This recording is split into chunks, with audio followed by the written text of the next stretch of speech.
বঙাইগাঁও জিলাৰ মানিকপুৰ আৰক্ষী থানাৰ অন্তৰ্গত শিলঘাগৰিত সংঘটিত হৈছে মৰেল পুলিচগিৰিৰ ঘটনা। পুৱাতে শিলঘাগৰিৰ আনছাৰ আলীৰ মাতৃক আলী হুছেইনৰ নেতৃত্বত ফজল হক আলিয়া খাতুন আকলিমা খাতুনে ঘৰলৈ গৈ মাৰপিট কৰি গুৰুতৰভাৱে আহত কৰে। এইখিনিতে ক্ষান্ত নাথাকি সন্ধিয়া আনছাৰ আলীয়ে কামৰ পৰা ঘৰলৈ আহি থাকোঁতে বুধবাৰে ৰাস্তাৰ পৰা টানি নি গছত বান্ধি বেয়াকৈ মাৰধৰ কৰে। মাৰপিটৰ সমগ্ৰ ঘটনা এজন লোকে মোবাইলত আবদ্ধ কৰে। ঘটনাস্থলীত গিৰুকাবাৰী তহলদাৰী আৰক্ষীয়ে উপস্থিত হৈ আনছাৰ আলীক উদ্ধাৰ কৰে। লগতে ঘটনাৰ মূল মাষ্টাৰ মাইণ্ড আলী হুছেইনক আটক কৰি থানালৈ লৈ যায়। আলী বনছে ক'ত বান্ধা তই নাই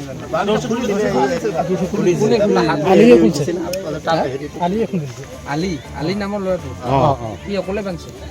তাৰ তিৰি আছে, কি নাম তাৰ বেটি আছে, তাৰ মা আছে। নামটো কি? নাম ক আলী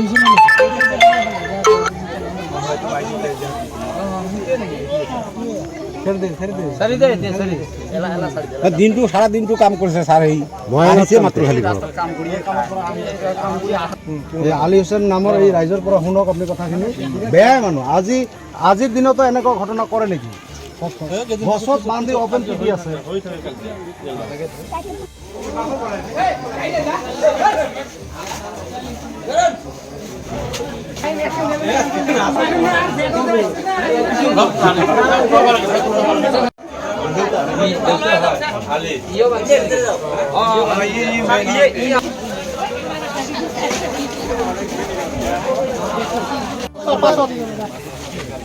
ভিডিওটা লাগবে বলে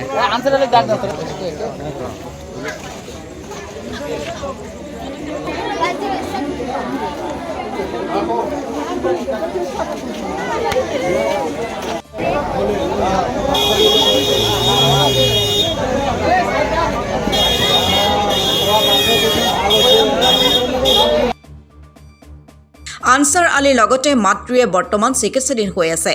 জানিব পৰা মতে আলী হুছেইনৰ পৰিয়ালত দুজনকৈ নাবালিকা ছোৱালীকে বিয়া দিয়াত আনছাৰ আলীৰ পৰিয়ালে প্ৰতিবাদ কৰাত এই মাৰপিটৰ ঘটনা সংঘটিত হয়। আনছাৰ আলী আৰু তেওঁৰ মাতৃক মাৰপিট কৰি ক্ষান্ত নাথাকি আলী হুছেইনৰ পৰিয়ালে তেওঁৰ ঘৰ ভাঙি পেলায়।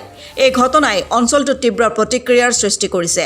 যি সময়ত মুখ্যমন্ত্ৰীয়ে বাল্য বিবাহৰ বিৰুদ্ধে কঠোৰ ব্যৱস্থা লৈছে, তেনে সময়তে বাল্য বিবাহ কৰি মৰেল পুলিচগিৰি দেখুওৱা পৰিয়ালৰ বিৰুদ্ধে কঠোৰ ব্যৱস্থা ল'বলৈ গাঁওবাসীয়ে আহ্বান জনাইছে। মই ৰাস্তা দি আহি আছোঁ, মই বজাৰ কামৰ পৰা খালি আহিছোঁ। আহি কিনে গা পা ধুই কিনে মই বজাৰ কৰিব যাওঁ। ইয়াৰ মাজতে মোৰ মিতা ইয়াতে মাতছে সি মাতছে তাৰ লগত গল্প পৰা নাই নে সি মানে গেল যাই কয়, ঐ তোৰ কি হৈছে? বজাৰ যাই আছোঁ। কয় কিবা বোলে কৈছা মোৰ বেটিক, কৈছা মোৰ ঘৰত চোৱা। মই কৈছোঁ যে কিবা হৈছে, মই গালি পাৰছোঁ তোৰ বেটিক, তই মোৰ ঘৰত যা, মোৰ ঘৰত মানুহ আছে, কমচে কম 100 মানুহ আছে। সেইগিলা মানুহটো শুনছে নহয়। কি কৈছোঁ মই, কি গালি পাৰছোঁ, সেইগিলা মানুহটো শুনছে। তাৰ পৰা শুনবি না, শুনি কিনে কি কৰিছে, আমাৰ পৰিয়াল, তাৰ বাবা, তাৰ মা, তাৰ বেটি, এই সৰু ল'ৰা পাৰাই লৈ আহিছে। লৈ আহি একদম মোক পাঞ্জৰা দি ধৰিছে। ইয়াতে দুটা মানুহ আৰু এৰাব খুঁজছে, এৰাব পৰা নাই। কেইজনে বান্ধিছিল আপোনাক? বান্ধিছিল কেইজনে গছত?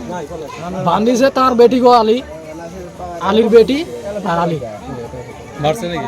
আর মারছে, স্যান্ডেলে দি কুবাইছে আলীর বেটিও। তো আলীও ডাঙাইছে? আলী ডাঙায় নাই, কিন্তু আলীর বেটি ওই রাস্তাতে পাঁচরা পাঁচরি করতে ধরছে। মানে আগতো এনেকা হৈছিল, আমি শুনা পাইছো যে আজি বোলে ল'ৰাটো গৈছিল কামৰ পৰা আহিছে, আহি ঘৰৰ পৰা আৰু বজাৰ কৰিবলৈ যাব নেকি, সেই ল'ৰাটোক ৰাস্তাৰ পৰা লৈ বান্ধিছে, বালি দুৰৱস্থা কৰিছে, মাৰপিটো কৰিছে। এইবিলাক মানে সিহঁতৰ পৰিয়ালটো আৰু সিহঁতৰ পৰিয়ালত বাল্য বিবাহ আছে। সেই বাল্য বিবাহটো ৰোধ কৰিব লাগে, মানে তদন্ত কৰি এইটো চৰকাৰে এইটো কি কৰিব লাগে, বিহিত ব্যৱস্থা ল'ব লাগে।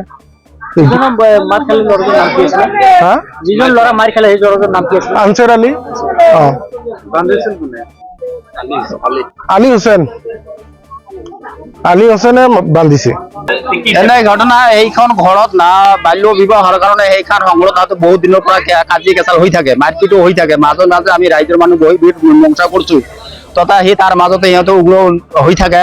এইটো বাল্য বিবাহ যিহেতু এটা কাজি সমাধা হ'লে সমাধা কৰিব লাগিব, কিন্তু সেইটো নমনা কৰি এই ৰাইজকো নমনা কৰি আজি কাম কৰি যোৱা ল'ৰা এটাক দুৰ্যপ্তি লৈ যে গাছত বান্ধি দুৰৱস্থা কৰাৰ ফলত আজি ৰাজি একগোট হৈ আমি বিহিত ব্যৱস্থা প্ৰশাসনৰ হাতত উঠাই দিছো।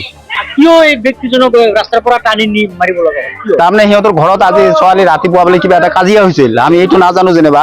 তাৰ মাওতাক বোলে মাৰছে, মাওতা চিৰিয়াছ, এতিয়া হস্পিটেল লৈ গ'ল। তাৰ ছোৱালীটো মাৰা বুলি শুনছো আৰু কি, কিন্তু আমি নিজে দেখা নাই। কিন্তু সেইটো লৈ এই যে কেঁচা কিছু কিবা মাইকীটো যে কেছ কৰিছিলে, সেই আগষ্টত তাৰ ল'ৰাটোক সি যোৱাতে ধৰি বান্ধি।